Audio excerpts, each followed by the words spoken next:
Habiendo ganado las 2 categorías principales de los Óscares, uno habría creído que Gibson se habría convertido en alguien del tamaño de Ridley Scott, James Cameron o incluso de Steven Spielberg, al paso que iba. Pero de la nada, a inicios de la década de los 2000, el encantador actor y ahora director comenzó a verse involucrado de la nada en un sinfín de escándalos involucrados con el uso de sustancias, de alcohol y problemas del manejo de la ira.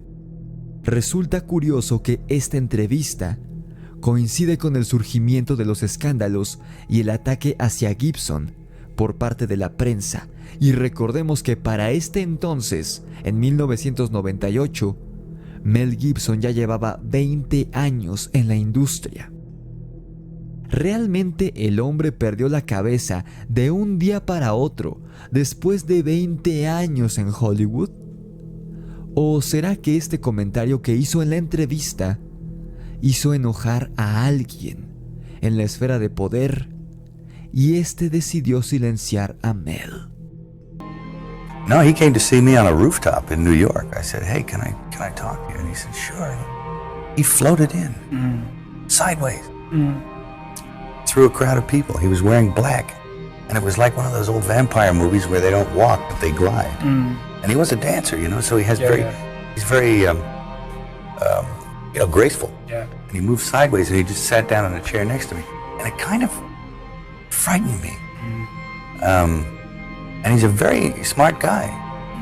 And we started talking, and I didn't, say much of anything about reading the script, nothing. I just started talking about the Middle Ages. And he began to talk tortures. And we swapped tortures, because I'd read this book on torture. And I tried to recall some of the most heinous things I'd ever read in this book. And he was like, oh, and he'd try and top it. And and my assistant was there, and he left because he couldn't stand it anymore. Yeah. The air had turned cold. And then he left, and I wanted to leave.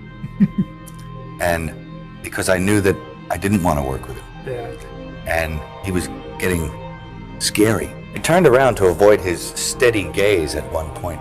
And I was looking at a building with the top of the sixes on it. So there was a huge illuminated 666 in red. And I went from that to that to that, and he started smiling. And I thought, oh no, Chris Walken is the Antichrist,